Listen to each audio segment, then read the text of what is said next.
মা, তুমি কেমন আছো? আমার পোষা বিড়াল খুঞ্চু সে কেমন আছে? সে রাত্রিরে কার পাশে শোয়? দুপুরে যেন আলী সাহেবদের বাগানে না যায়। মা, ঝিঙে মাচায় ফুল এসেছে। তুলিকে আমার দূরে শাড়িটা পরতে বলো, আঁচলের ফেসোটা যেন সেলাই করে নেয়। তুলিকে কত মেরেছি, আর কোনোদিন মারবো না। আমি ভালো আছি, আমার জন্য চিন্তা করো না। মা, তোমাদের ঘরের চালে নতুন খড় দিয়েছ? এবার বৃষ্টি হয়েছে খুব। তরফদার বাবুদের পুকুরটা কি ভেসে গেছে? কালু ভুলুরা মাছ পেয়েছে কিছু?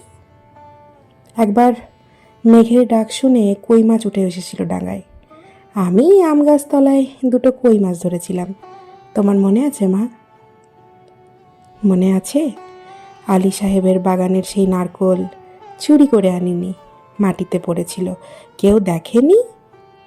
নারকোল বড়ার সেই স্বাদ এখনও মুখে লেগে আছে।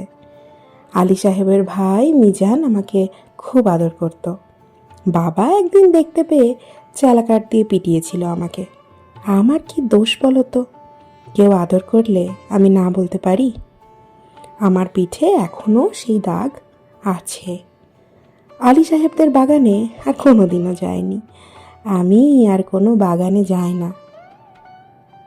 সেই দাগটায় হাত বুলিয়ে বাবার কথা মনে পড়ে। বাবার জন্য আমার খুব কষ্ট হয় মা। আমি ভালো আছি, খুব ভালো আছি। বাবা যেন আমার জন্য একটুও না ভাবে। তুলি কি এখনো ভূতের ভয় পায়? তুলি আর আমি পুকুর ধারে কলা বউ দেখেছিলাম, সেই থেকে তুলির ফিটের ব্যারাম শুরু হলো। দাদা সেই কলা গাছটাই কেটে ফেলল।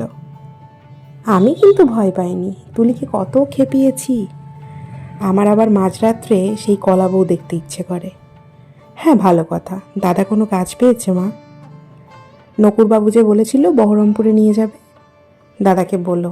আমি ওর ওপর রাগ করিনি। রাগ পুষে রাখলে মানুষের বড় কষ্ট হয়। আমার শরীরে আর দাগ নেই, আমি আর এক ফোঁটাও কাঁদি না মা। আমি রোজ দোকানের খাবার খাই। হোটেল থেকে দুবেলা আমার জন্য খাবার আসে। মাংস মুখে দিই আর তুলির কথা, কালু ভুলুর কথা মনে পড়ে। তোমাদের গ্রামে পটল পাওয়া যায় না? আমি আলু পটলের তরকারিও খাই, পটল ভাজাও খাই। হোটেলে কিন্তু কখনো শাক রান্না হয় না। পুকুর পাড় থেকে তুলি আর আমি তুলে আনতাম কলমি শাক। কি ভালো, কি ভালো, বিনা পয়সায়। কোনো দিন আর কলমি শাক আমার ভাগ্যে জুটবে না। জোর হাওয়া দিলে তাল গাছের পাতা সরসর করে, ঠিক বৃষ্টির মতো শব্দ হয় মা। এই ভাদ্র মাসে তাল পাকে, ঢিপ ঢিপ করে তাল পড়ে। বাড়ির তাল গাছ দুটো আছে তো মা? কালু তালের বড়া খুব ভালোবাসে, একদিন বানিয়ে দিও। তেলের দাম খুব বেশি জানি, তবু একদিন দিও কিন্তু। আমাকে বিক্রি করে যে 6,000 টাকা পেয়েছিলে, তা দিয়ে একটা গরু কেনা হয়েছে তো? সেই গরুটা ভালো দুধ দেয়?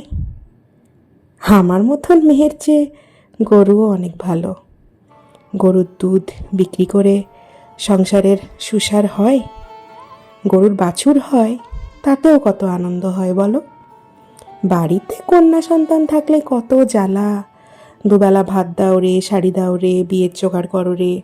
হাবুল মিজান শ্রীধরদের থাবা থেকে মেয়েকে বাঁচাও রে। আমি কি বুঝি না? সব বুঝি। কেন আমায় বিক্রি করে দিলে তাও বুঝি। সেই জন্যই তো আমার কোনো রাগ নেই, অভিমান নেই। আমি তো ভালোই আছি, খেয়ে পড়ে আছি। তোমরা ওই টাকায় বাড়ি ঘর সারিয়ে নিও ঠিকঠাক। কালু ভুলুকে স্কুলে পাঠিও, তুলিকে ব্রজেন ডাক্তারের ওষুধটা খাইও। তুমি একটা শাড়ি কিনো, বাবার জন্য একটা ধুতি, দাদার একটা ঘড়ির শখ অনেক দিনের। তাও কি ওই টাকায় কুলোবে? আমি কিছু টাকা জমিয়েছি, সোনার দুল গড়িয়েছি। একদিন কি হলো জানো মা? আকাশে খুব মেঘ জমেছিল। দিনের বেলা ঘুরঘুরটি অন্ধকার। হঠাৎ মনটা কেমন কেমন করে উঠল। দুপুরবেলা চুপি চুপি বেরিয়ে ট্রেনে চেপে বসলাম। স্টেশনে নেমে দেখি একটা মাত্র সাইকেল রিক্সা। খুব ইচ্ছে হলো একবার বাড়িটা দেখে আসি। রথতলার মোড়ে আসতেই কারা যেন চেঁচিয়ে উঠল, কে যায় কে যায়। দেখি যে হাবুল শ্রীধরদের সঙ্গে তাস খেলছে দাদা। আমাকে বলল, হারামজাদি, কেন ফিরে এসছিস? আমি ভয় পেয়ে বললাম, ফিরে আসিনি গো, থাকতেও আসিনি, একবার শুধু দেখতে এসেছি। হাবুল বলল, এটা একটা বেবুসে মাগি। কি করে জানলো বলো তো মা? তা কি আমার গায়ে লেখা আছে? আর আরও একটা ছেলে, চিনি না, বলল, ছি ছি ছি ছি ছি, গায়ের বদনাম। হাবুল রিক্সাওয়ালাকে চোখ রাঙিয়ে বলল, ফিরে যা। আমি বললাম, দাদা, মায়ের জন্য কটা টাকা এনেছি আর তুলির জন্য। দাদা টেনে এক চড় কষালো আমার গালে। আমাকে বিক্রির টাকা হক্কের টাকা, আর আমার রোজগারের টাকা নাকি নোংরা টাকা। দাদা সেই বাপের টাকা ছোবে না, ছিনিয়ে নিল শ্রীধর। আমাকে ওরা দূর দূর করে তাড়িয়ে দিল। আমি তবু দাদার ওপর রাগ করিনি মা, দাদা তো ঠিকই করেছে। আমি তো আর দাদার বোন নই, তোমার মেয়ে নই, তুলির দিদি নই। আমার টাকা নিলে তোমাদের সংসারের অকল্যাণ হবে।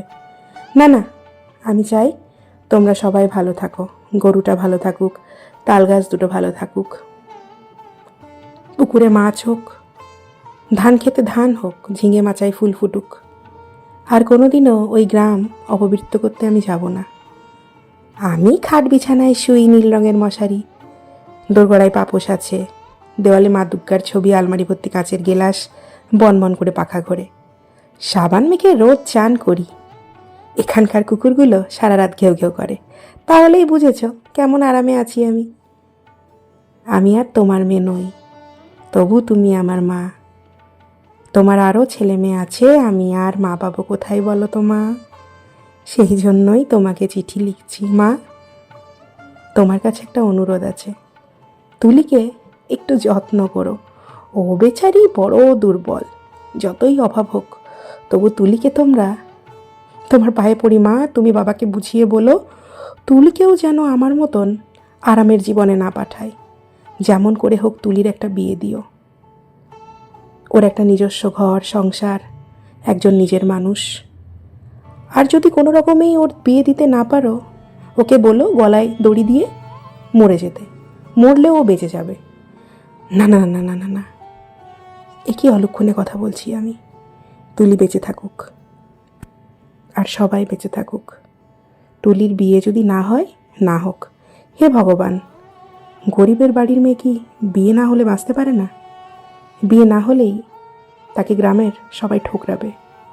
দু পায়ে জোর হলে তুলকে কোথাও চলে যেতে বলো, কোথাও চলে যাক। মাঠ পেরিয়ে, জলা পেরিয়ে, জঙ্গল পেরিয়ে, আরও দূরে, যেদিকে দু চোখ যায়। এমন জায়গা নিশ্চয়ই কোথাও আছে মা, কোথাও না কোথাও আছে, যেখানে মানুষরা সবাই মানুষের মতন, আঁচড়ে দেয় না, কামড়ে দেয় না, গায়ে ছাকা দেয় না, লাথি মারে না। যেখানে একটা মেয়ে, শুধু মেয়ে নয়, মানুষের মতো বাঁচতে পারে।